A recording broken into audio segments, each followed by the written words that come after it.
Hello students and welcome to the lecture.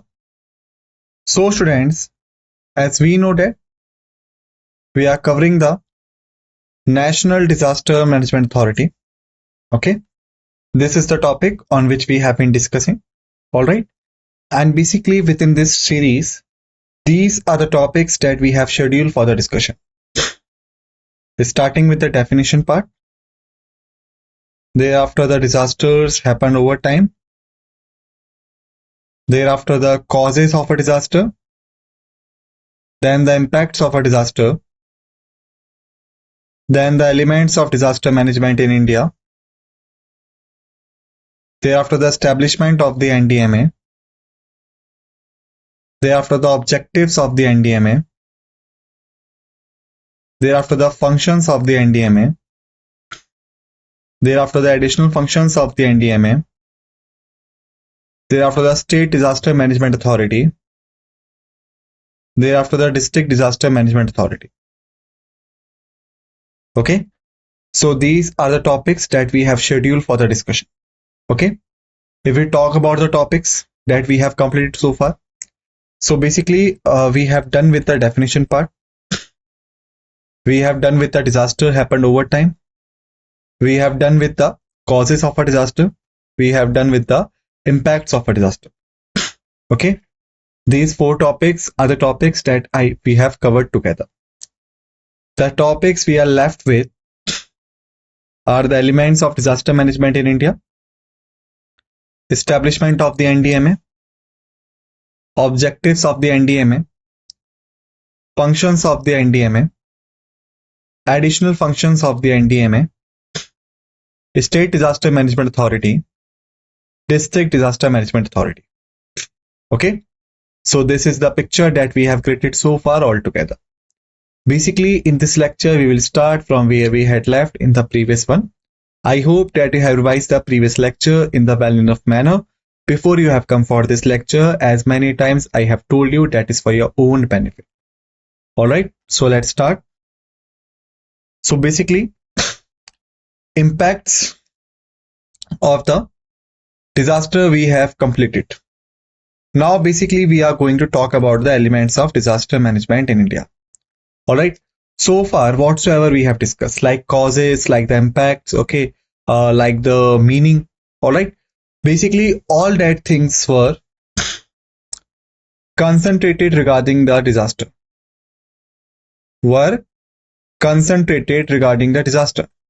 all right, or you can say were revolving around the disaster. Now basically we will discuss about the management. Okay, so far we have discussed about the disaster. Now we will discuss about the management of disaster, like how could be the disaster managed.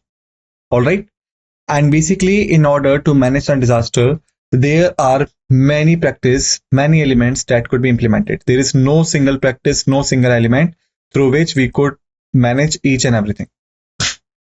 All right, basically there are so many elements.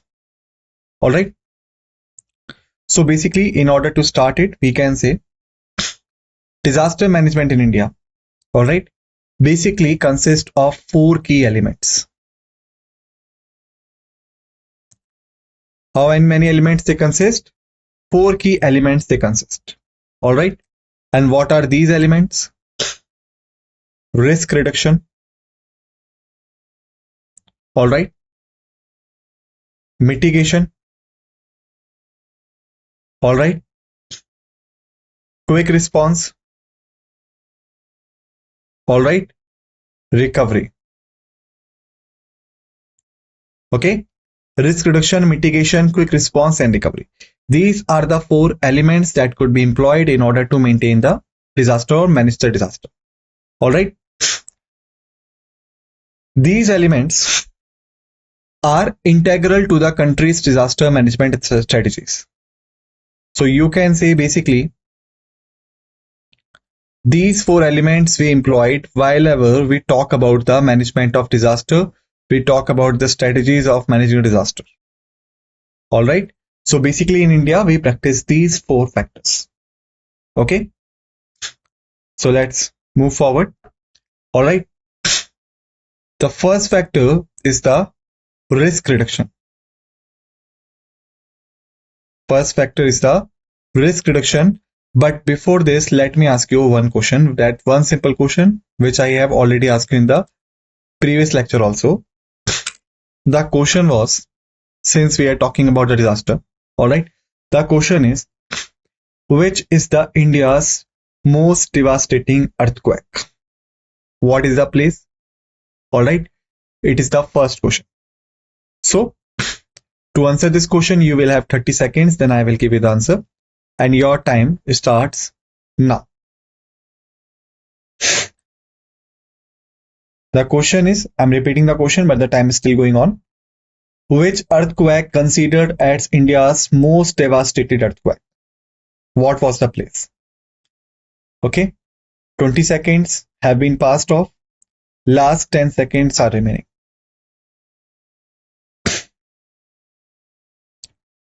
Just think about it. All right, time's up. So basically, in India, there was a Gujarat state, okay, which experienced the most devastating earthquake ever recorded in India. Okay, that was the most devastated earthquake. The second question that I'm going to ask you is also relevant to the same question, but here I will just change the words, I will just change the element. The question is, the India's most devastated earthquake that was occurred in the state of Gujarat, it occurred in which year? Now you are required to tell me the year. And for this, again, I will give you the 30 seconds. Time starts now.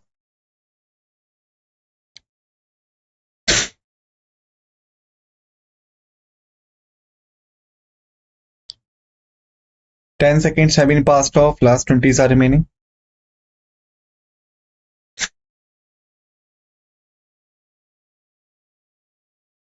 Last 10 seconds.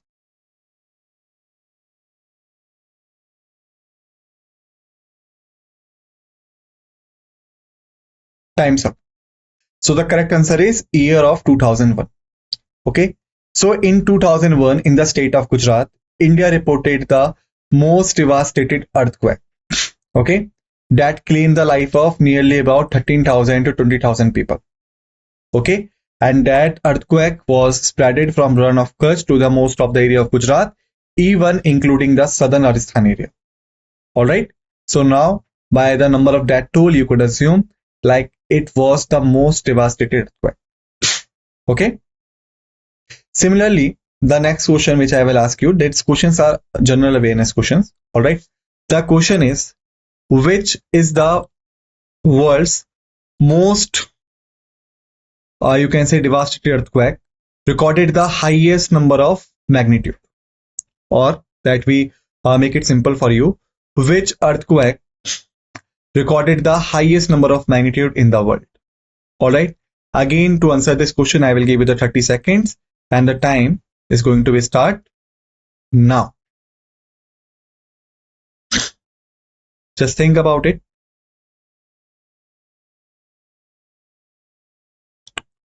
All right, the 10 seconds have been passed off. Last 20s are remaining.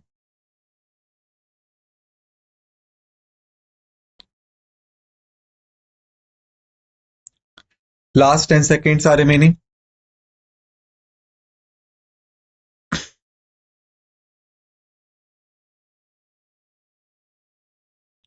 Okay, the time's up. The correct answer is 1960, Chile. Chile is the country in the South American continent, all right, where in 1960 recorded the world's most devastated and you can say the highest magnitude earthquake with the magnitude of 9.8 Richter scale. Okay, 9.8, you could imagine. All right, so these are the several general awareness questions which I have asked you.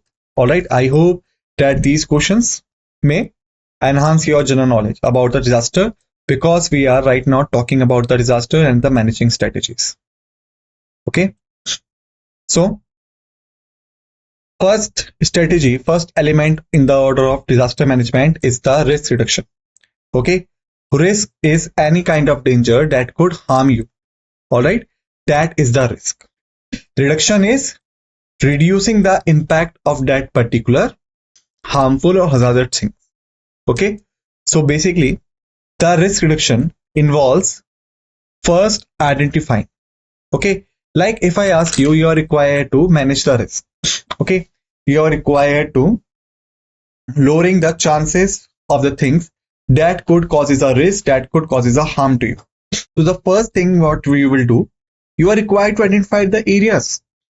You are required to identify the things that could poses a threat to you, that could cause a risk for you. All right. Without even identify these things, how you will manage them? Okay. So that is the question. So basically, the first thing that involves the risk reduction is the identification of the risk. Until or unless you identify the risk, you won't be able to manage it. First thing. Okay. The second is the minimizing. Second is the minimizing. It means that once you identify the areas, once you identify the chances that could harm you, that could cause a risk for you, then only you will be able to minimize the effect of that areas or that things. Okay. So risk reduction basically involves the two things primarily. First is the identification of the risk, then minimizing the potential loss from the hazards events that could be causes by the identified causes. Okay. So basically it is the concept and the practice of reducing disaster risk through systematic effects. Now, what is the significance and what is the meaning of systematic effects here? Okay. What is the implication of it? So basically making efforts and systematic effects, they both are different things. How it could be different? Making efforts like this, you are doing the thing. Okay, you are doing the thing. Justice. Systematic efforts means you are doing the things in a proper sequence. From the basic, from the medium, and then the advanced. Alright. So you can say basically there is a difference in doing efforts and doing systematic efforts. Like doing efforts simply means doing something. Alright.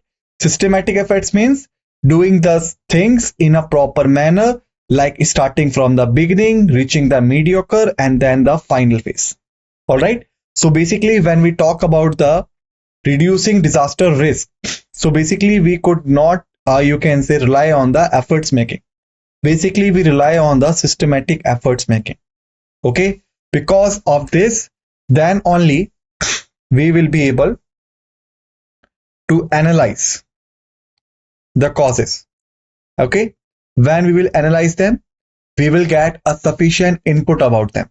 And when we got input, then only we'll be able to manage the causes of disaster. Okay. Without doing these two things, without analyzing the risk, without gathering the data, how we will be able to manage them. Okay. So analyzation and managing is the important thing. Okay. This includes measures. The first kind is the hazard assessment. First kind is the hazard assessment. Okay.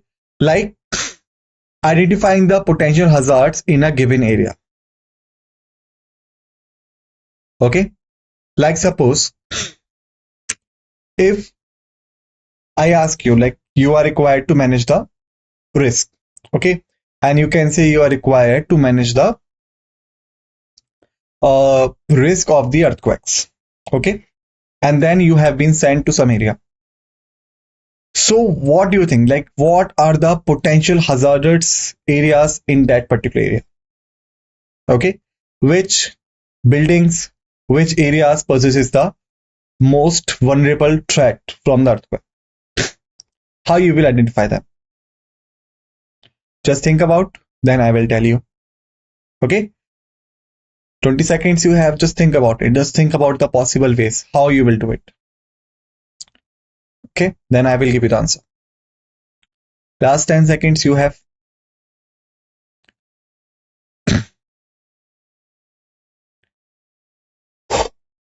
All right. The time's over. So suppose you have been sent to some area which is required to be managed from the risk of the earthquake. The first thing that you are required to do, you are required to point out the potential hazards in that given area. First thing that you will do, because we are talking about the earthquake generates the quakes in the earth, on the earth surface, and the earth space starts shaking. So the first kind of things that could be damaged from it, this is the buildings. All right, the old buildings will be destroyed first. Okay. Second is the tall skyscrapers or the tall buildings. Okay, because tall buildings are that much of tall that their center of gravity usually unadjusted in case of the earthquakes.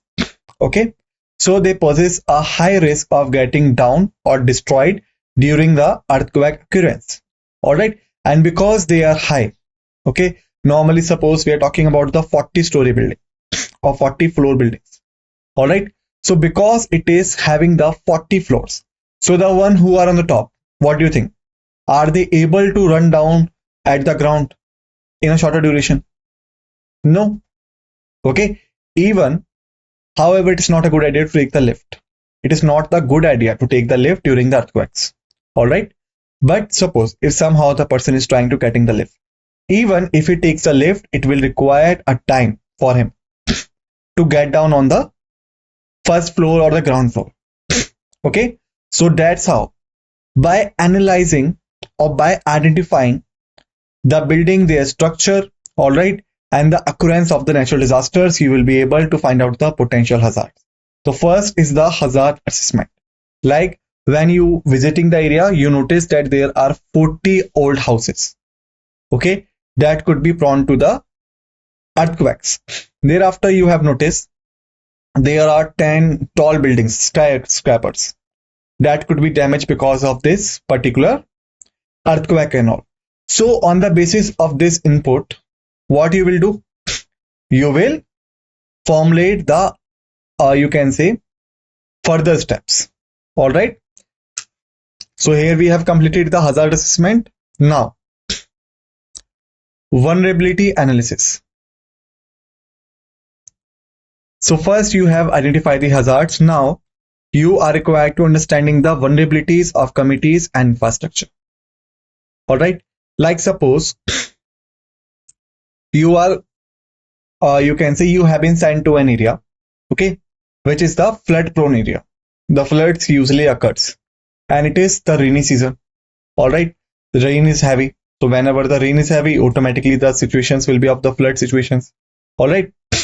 So when you were going there, okay, so how you will be analyzing the vulnerability of the communities, like how you will be able to say that these communities are highly vulnerable and these communities are less vulnerable. How you will justify this? Just think about it. 20 seconds you have. How you will do it? Time starts already. Okay. 10 seconds have been passed. Last 10 are remaining.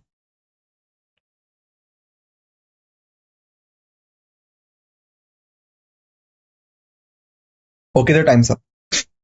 So basically, the villages, the communities which are living near to the river banks, okay, they are highly vulnerable to the flood in comparison with those villages or communities which are living at some distance of the river bank, right? Okay, that's how you could judge the vulnerabilities. Instead of flood, if we take the example of volcanic eruption, so the villages, the communities that are living in the proximity near to the volcanoes, they are highly vulnerable in comparison with those who are living at some distance. After this, after the communities, the infrastructure.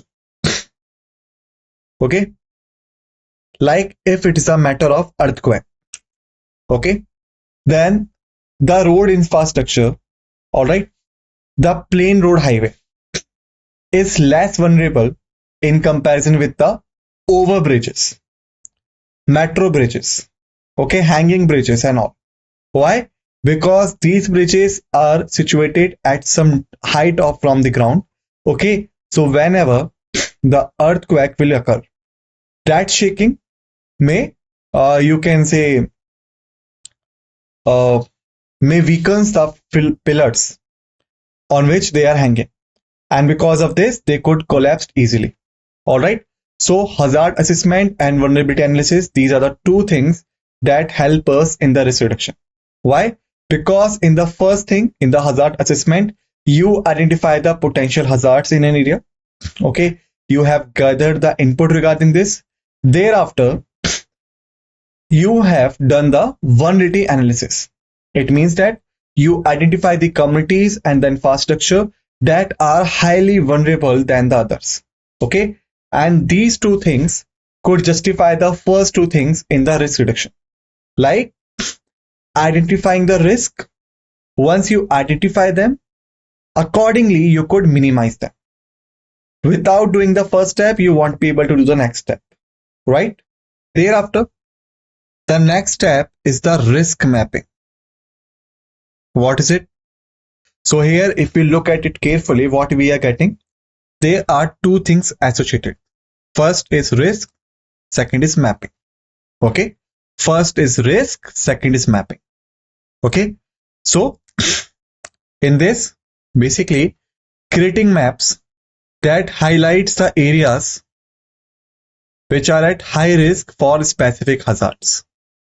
All right, it means that when you went to the area, okay, which you were required to visit, you had been provided the task to identify the buildings, identify the infrastructure that are highly prone to the earthquake. Okay, that was your task. So when you went there, you noticed that there are 40 villages, 40 houses that are old houses. Okay, so you have identified there are 40 old houses.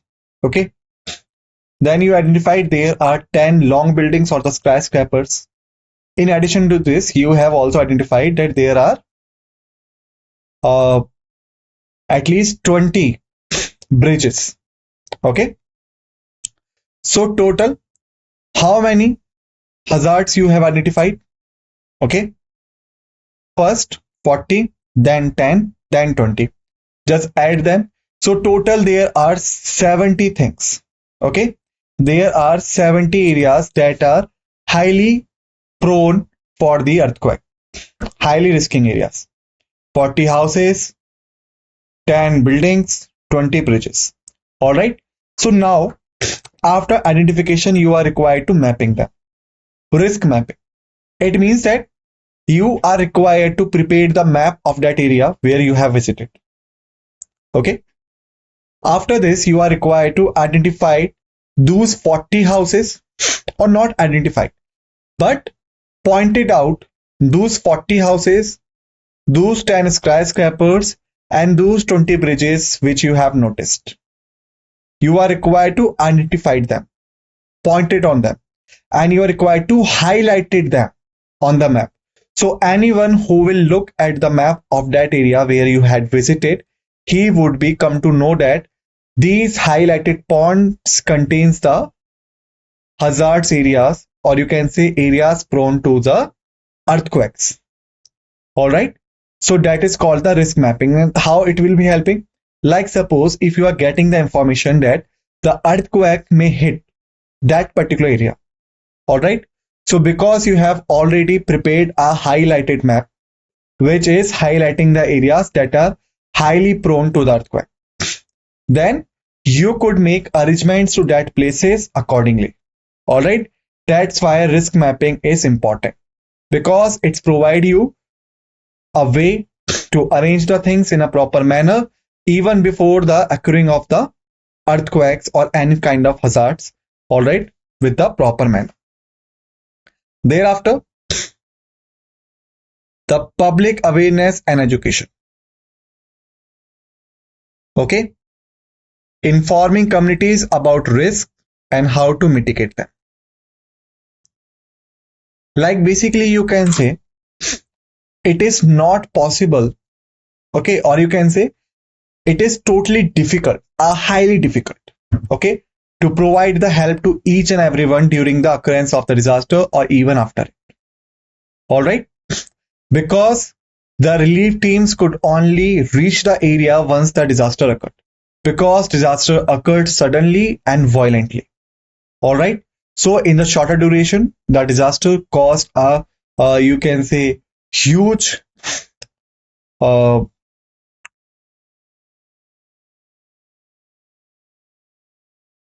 huge destroyment towards the things like in the social economic spheres. All right. And during this time period, it is not possible that the relief teams could reach the victims, could help them out. All right. They usually come after the occurrence of the disaster. So it is much better that we educate the communities about the risk, like how the earthquake could impact them, how the floods could impact them, how the tornadoes, tsunamis, hurricanes, volcanic eruptions could impact them. And once they will be understand what are the risks that could be happen with them, then tell the way how to mitigate them, like how to survive the earthquake, how to survive the tsunamis, how to survive the volcanic eruptions, the tornadoes and hurricanes. Okay, because they are the one who are going to face these hazards first. All right, if they are well aware about the type of risk, if they are well aware about the ways through which they could mitigate it, then it will be beneficial for them to save their lives as well as the saving the life of others. All right, and if it could be done, then the damage it could cause to the human death tolls that will be recovered or minimized. Okay, even you can say, if we talk about the country like Japan, which is highly prone to the earthquakes, the Japanese had already understood the risk. Okay, and accordingly they have adopted the methods to mitigate the risk. All right, so the same thing could be happened here also. After this, the next is the EWS systems. EWS systems. This is called as an early warning system. Okay, so it is also made up of three words. First is early. It means that before happening of the event. Warning, it means that making aware about something that is going to be happen. System, it means that it is having the sufficient systematic base. So basically, under this, implementing systems could be implemented to alert the communities about the impending or the coming hazards that could cause a damage to their lives and their properties. All right, so that they could be aware about it and they could be attending the ways so that they could save themselves. All right, these are the things. So students, basically in this lecture, we have discussed about the risk reduction. All right, various factors we have discussed, like analyzing the hazards, vulnerability analysis, thereafter the risk mapping, public awareness and education, and early warning system. I have tried to explain you these things with the examples. Okay, it's my request to you, kindly revise this lecture in the well enough manner, because if you will leave this lecture till your examination, or you can say till the end of the time period you have got for examination, then the things will be hard for you to understand. I hope that you have got it. So with this note, let's end this lecture, and what we say thank you.